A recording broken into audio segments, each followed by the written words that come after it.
Some have said, why did even the president have to put the Chicago State University there? Because the Constitution of Nigeria actually does not require the president to have a university degree. So my question, Dr. Baba-Ahmed, you're a PhD holder, and you went to school when school was school in Nigeria.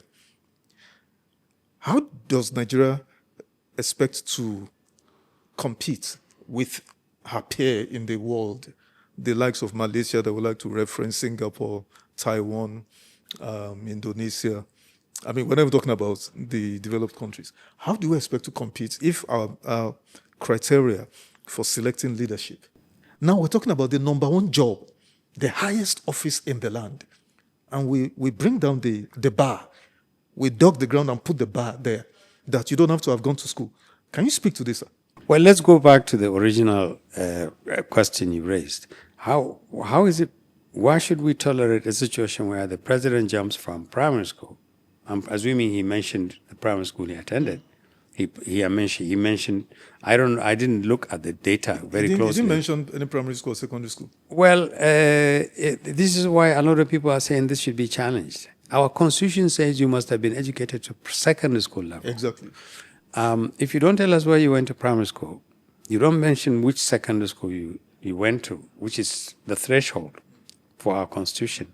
You only tell us where you went to university. It should be challenged. We should challenge it and say, no, that's not good enough. We don't want, the constitution didn't say how many degrees you should have. It says, say which secondary school you attended to, and we can verify. Those who want to go and verify can verify. Those who want to take it on as a face value can do that. And that's really the point. Why is he jumping the secondary school end?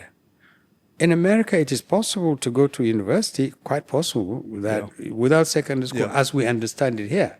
So if you just bring that back to us, they didn't say, oh, it's equivalent in America. They said secondary school education. They didn't say, oh, it's equivalent in America. So I think that thing should continuously be challenged. It had been challenged before, and we should continue to challenge it. But the second issue you raise is even more fundamental. The quality of people who lead this country is abysmal. And this explains to a large degree why we continuously decline.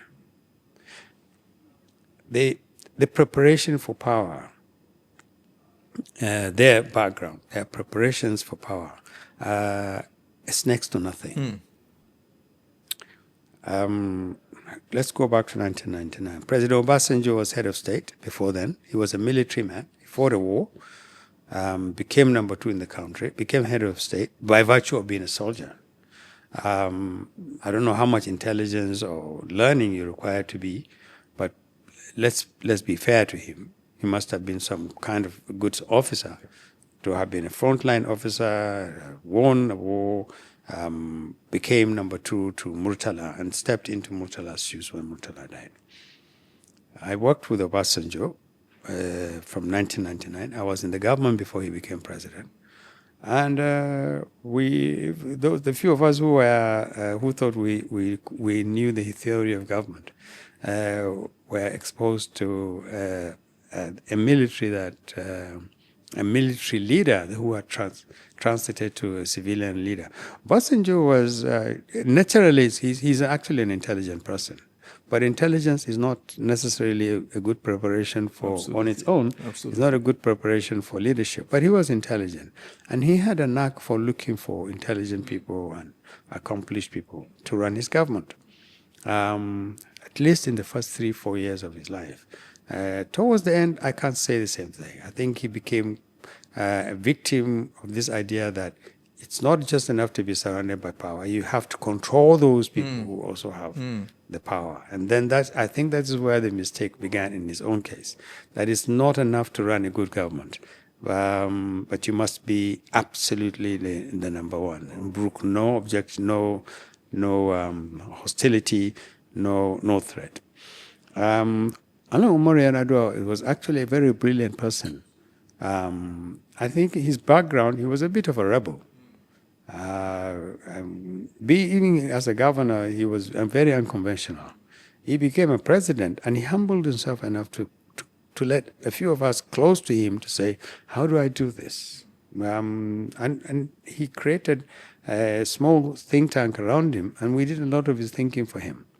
One, because he needed to understand. This is a president from what you might call a rural state, Katsina, and a deputy who came from another rural state, Bayelsa. And they needed to understand a lot of things.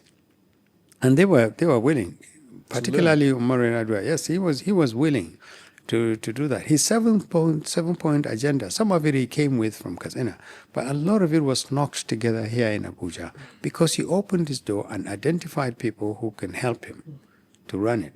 And he ran a very, very, very simple system. And he led by example.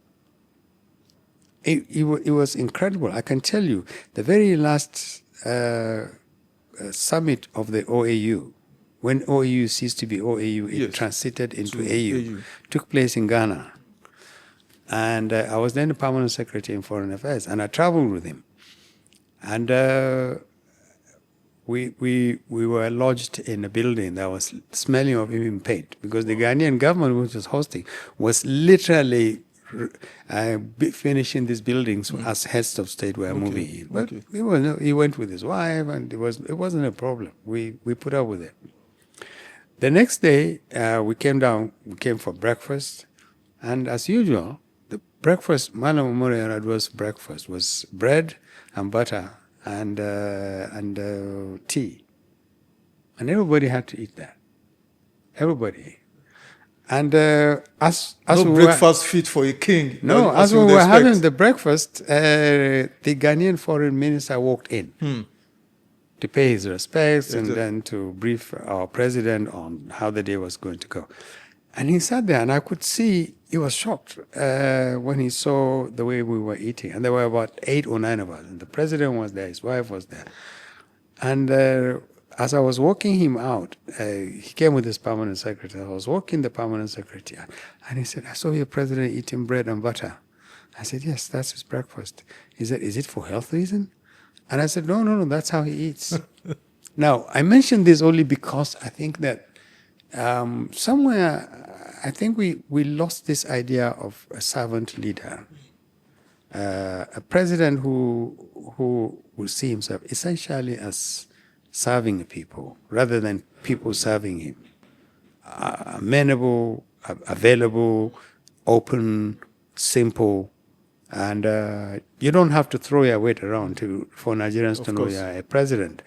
And then the use of your intellect. The use of your intellect is to give you the benefit of getting people who are thinkers, people who have vision, people who are willing to spend 25 hours in a day finding ways out of the problems that you have.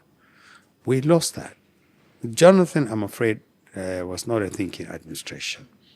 They spent too much time fighting, just to give Jonathan a stranglehold. He had an election to run, not a year or 2 after he became president. He got surrounded by the wrong people. And that is where leadership qualities come in. You need to know where your boundaries are. And you need to know who is encroaching into doing the wrong things. And accountability is absolutely important. Every single day, you are on the watch out. You are accountable to Nigerians, not your ministers, not your advisors, but you. You are accountable. So if anybody fails to meet targets, if anybody falls below the line, he goes out. You don't tolerate people who are dead weights or an embarrassment to your government just simply because they are politicians. Being a politician is not an excuse. You need to measure up to expectations of people. So the simple, I think the question is that we've been let down by the type of leaders we have.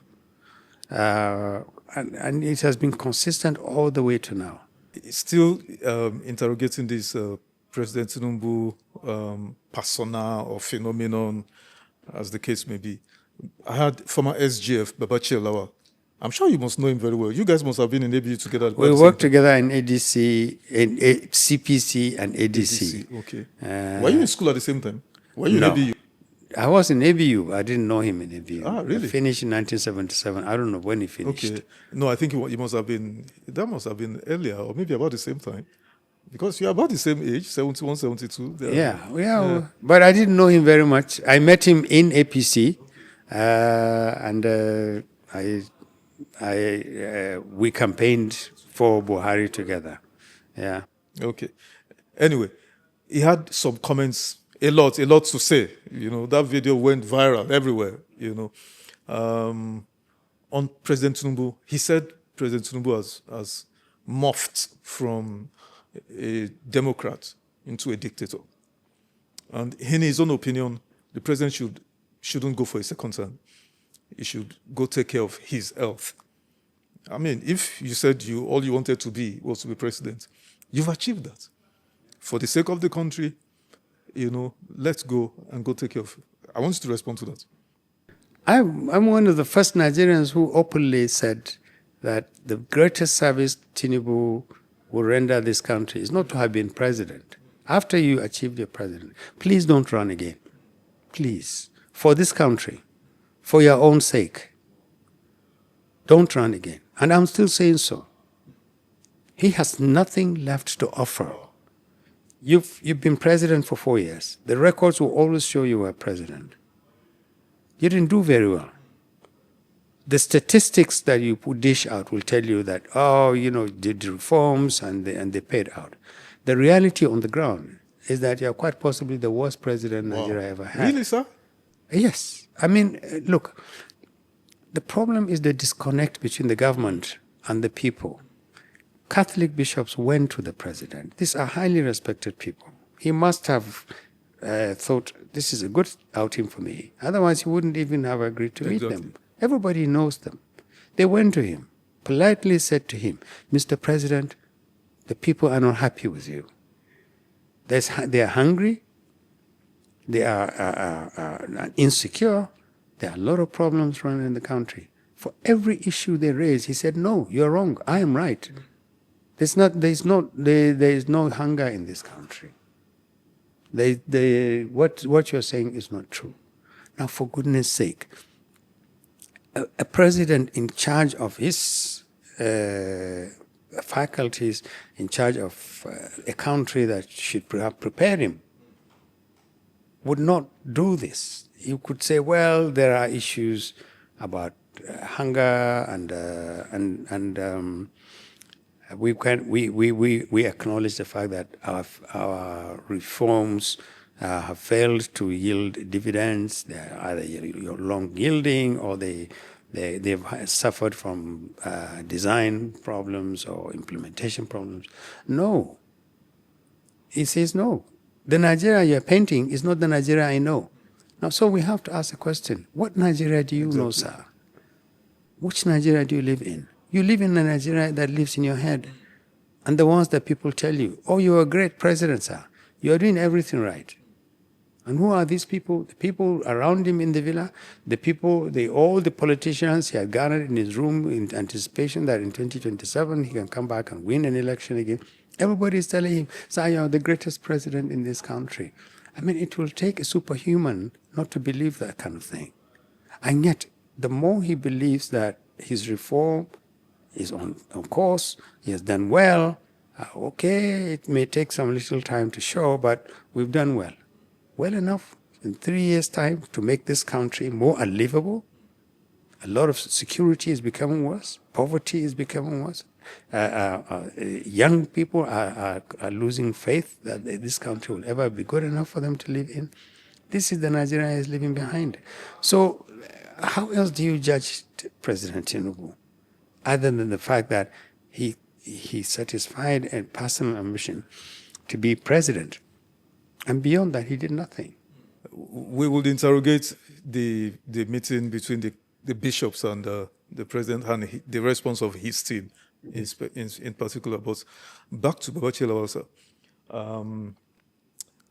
I asked him, because he told me he got scholarship, And the process by which he got the scholarship was really interesting, But my point is this. So I asked him, I said, the education system now, and then the former SGF says he's totally disappointed with northern governors. Because the North is the headquarters of out-of-school children, poverty, extreme poverty, misery, mortality, infant and maternal mortality. That's where it's in the North. So he says because the governors of the North have simply lost their patriotic fervor. He says that the last serious government or governor we have had in the North is the Audu Bako era of governors. Yeah. How do you respond to this? Well, he's absolutely right. Like I said, if there's any part of Nigeria that has two parts of Nigeria, to be fair, the southeast and the north, they lost massively in terms of the contribution of the kind of leadership they had. You know this Bishop Onayekon? Yes. We grew up with this story that in 1962 he graduated as the best student in the entire northern Nigeria. Absolutely. And he grew up. He grew up in this tiny little area. I think it was in either Kogi or Kogi State. Kogi State. And the Sultan of Sokoto had a habit. Every child who comes first, he will personally go and visit him. So he asked, and they told him, "Oh, the best student who in the north lives in Kogi State." And the Sultan said, "We'll go and see him." And they went there by road to the village where, and the village, the community was out there. They didn't know how to receive the premier. They have never seen premier like that before. And he was there, and he said, "I came to congratulate you, and well done, my son." And what do you want to be when you grow up? And he was taken aback. He said, "I want to be a Catholic bishop." He said, "Not a doctor? No. Not an engineer? No, I want to be a Catholic bishop." He said, "You will be a Catholic bishop." And I understand that the regional government, headed by a Muslim, the grandson of the Shehu Danfodio, supported him to the limit of what it can. Absolutely. My generation and 2 or 3 generations below, virtually everybody under me, except maybe in the last 30 years, will tell you they went to school substantially because of the vision and the commitment of leaders to provide a foundation for them to go to school. None of us was deprived from going to school because his parents had no money for this thing. Now, so the northern leaders have a lot to be account for. They are deeply discouraging. I mean, they are deeply disappointing. Absolutely. So basically, that is what it is. But Babachir was right. We went to school literally free. They even gave you money to spend. Apart from giving you free education, free everything, they gave you money to buy nice shoes. In the 70s. Yes. We all did. And then when you finish, that's a job for you because the economy is expanding, the social services are expanding, and they are looking for people with education. So they dropped the balls. The last 30 years have been the worst in the history of the North, and they don't understand it. This bulging population, the failure to talk honestly to people, the North should speak to itself. Do we really need to continue to produce children that we can't cater for? Are we really being fair to this generation? Shouldn't we address fundamental failures of leadership in this country? We are hoping in the PRP that we can engineer some kind of serious dialogue in the North, even if it is between generations, that will say to the Northerners who should speak to the Northerners, stop blaming the Tinubus of this country and saying, "Oh, you are taking away everything." Tinubu is taking away what the North owned, or the rights of the North to the Southwest, because the North is not resisting, and the North is not resisting because the people who should resist have capitulated. Absolutely. They are all in his camp now. So who do you want to say to Tinubu, what you are doing for the North? Look at Sokoto. There's hardly any day now, and Katsina, there's hardly any day now when people are not killed, or hardly any. Read any paper and you see this. Those 32 governors, 18 of them from the north. Only one governor is not in Tinubu's APC. Who is to say to Tinubu, something is wrong with the north? Please, sir, fix something in the north. They wouldn't dare. Bishops went, including bishops from the northern part of the country, and they said, Mr. President, something is wrong with Nigeria. And he says, no, you are reading all wrong. There's nothing wrong with this country. But fundamentally, if the north wants to fix itself, the north needs to speak to itself. Look at yourself. What are you doing wrong?